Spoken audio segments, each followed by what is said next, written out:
একদিন ৰাতিপুৱা অলপ অলপ বৰষুণ দিয়ে আছে, কালি ৰাতিও বৰষুণ দিলে আৰু বৰষুণ দিলে আমাৰ চোতালখনৰ একদম অৱস্থা নাইকিয়া হৈ যায়।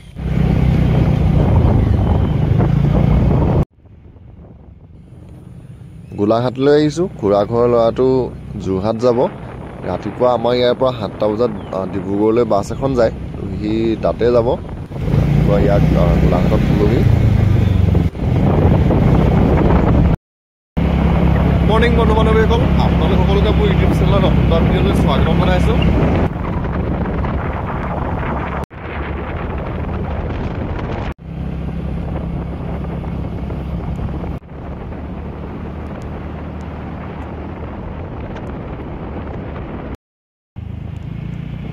চাৰিঘাট পাইছোঁহি আৰু বৰষুণো পৰিছে। প্ৰথমে বৰষুণ ইমান ডাঙৰকৈ দিয়া নাই হ'লে, পিছত অলপ ডাঙৰকৈ দিলেগৈ। বিয়ালৈ যাবলৈ ওলাইছোঁ। ষ্টেণ্ডকেইডাল অকণমান লেতেৰা হৈ আছে, ষ্টেণ্ডকেইডাল চফা কৰি লওঁ। তাৰপৰা বাকী কেমেৰাকেইটা চফা কৰি থোৱাই আছে। বেটেৰীটো চাৰ্জ অকণমান দি লওঁ ঘৰতে। কেমেৰা দুইটাই লৈ লৈছোঁ, এটাত দূৰৰ পৰা ফটো মাৰিবলৈ আৰু যিটো জুম লেন্স খনেদি লগাই লৈছোঁ, আৰু সৰু কেমেৰাটো লৈ লৈছোঁ। ইয়াত এইটোত ওচৰৰ পৰা ফটোবিলাক মাৰিবলৈ ভাল হয়। তাৰপৰা এক্সট্ৰাকৈ আকৌ ডাঙৰ কেমেৰাটো লগাবলৈ কিট লেন্স এখন লৈছোঁ। আৰু ফ্লাছ লাইটৰ চাৰ্জাৰডাল বেয়া হ'ল। 2 ঘাটমান চাৰ্জ আছে, এইটো কিমান দেৰিলৈকে যায় নাজানো। ৰাতিকৈহে ব্যৱহাৰ কৰিম, আমবেলাটো যিহেতু থাকিবই তাত, সেইকাৰণে চাৰ্জটো বেছি নাই। লাইটটো লৈ লৈছোঁ আৰু আন্ধাৰত মাৰিবলগীয়া হ'লে প্লাছটো দৰকাৰ হয়। 2 ঘাটমান চাৰ্জ আছে। বাকী ষ্টেণ্ড আৰু আমবেলা থাকিব। ষ্টেণ্ড আৰু আমবেলাবিলাক লেতেৰা হৈছে, চফা কৰাই নাই, তো এতিয়া যোৱাৰ আগতে চফা কৰি লওঁ। আমাৰ ঘৰৰ পৰা বিয়ালৈকে প্ৰায় 4 কিলোমিটাৰমান হ'ব। ৰাতিপুৱা বৰষুণ এৰাই নাই, দিয়ে আছে। বিয়ালৈ ওলাই আহিছোঁ। ষ্টেণ্ড 2ডাল নাই অনা, এডালহে আনিছোঁ।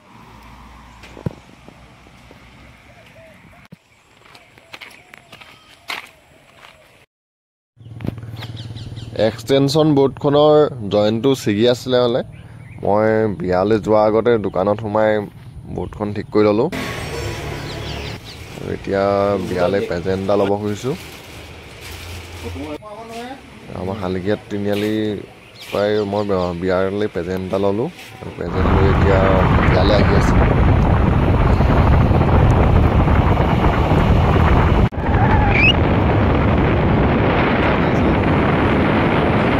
আহি বিয়া ঘৰ পালোঁহি, আৰু বিয়াখন আছে মোৰ লগৰ একেলগে পঢ়া চন্দ্ৰমিত্ৰা ভনীয়েকৰ। কমাৰবন্ধা পাবগৈ নালাগে, কমাৰবন্ধা পোৱাৰ আগতেই পায়। ইহঁতৰ গোহাঁইগাঁও বুলি কয়। আৰু বিয়াত মই প্ৰথম আহি নিজৰ কামখিনি কৰি লৈছোঁ। আমবেলাকেইটা লগাই লৈছোঁ। আমবেলা ঘৰৰ পৰা এটাহে আনিছিলোঁ, পোহৰটো অলপ হ'ব বুলি ভাবিছিলোঁ। পিছত আকৌ ঘৰলৈ গৈ আৰু এটা আমবেলা আনিবলগীয়া হ'ল। এই দুটাই লৈ আহোঁ। আছে বুলি কৈছে। পিছত আমি ফটো উঠাই চালোঁ, ফটোবিলাক ইমান চফা অহা নাই, সেইকাৰণে মই ঘৰৰ পৰা আকৌ আমবেলাটো লৈ আহিলোঁগৈ। আৰু আমবেলা আনি লগাই কৰি হ'ল, আৰু আমাক ভাত খাবলৈ মাতিলে। এইফালে ভাত খাবলৈ আহিলোঁ। আৰু শাকো ভালেমানকেইখন আছিলে, গোটেইকেইখন ভালকৈ উঠোৱা নহ'লে। প্ৰথমতে দিয়াকেইখনকে মই এনেকৈ ভিডিঅ' কৰি থৈছিলোঁ, পিছত উঠাবলৈ নহ'ল। আৰু এইফালে আমাৰ ছাৰেও খানা খাই আছে। খানা খাই গৈ আহিলোঁ, এতিয়া আমি নিজৰ কামত। আৰু এইফালে কইনাই আলহীক তামোল দি আছে।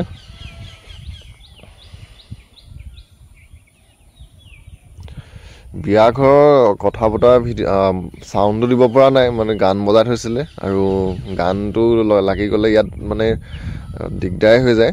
তো মিউজিক থকাৰ কাৰণে মই এতিয়া কথা পতাখিনি দিব পৰা নাই, ভলিউমটো কমাই দিছোঁ।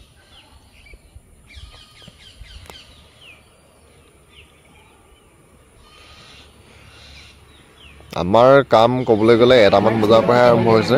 আমি 11টামান বজাতে আহিছিলোঁ। প্ৰথম বিয়া ঘৰত আগবেলা ইমান মানুহ নাই হ'লে, পিছবেলা এটামান বজাৰ পৰা মানুহ হৈছে আৰু 3টাৰ পৰা 5টামান বজালৈকে মানুহৰ ভিৰ বহুত আছিলে হ'লে।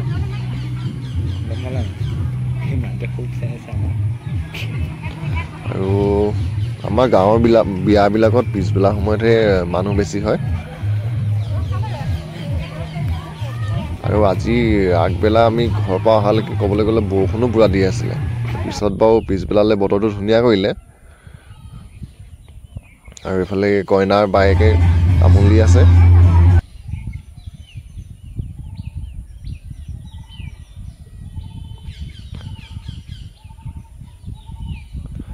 আমাৰ কাম ৰাতি 8টামান বজালৈকে চলিলে। তাৰপিছত আমি ঘৰলৈ আহিলোঁ।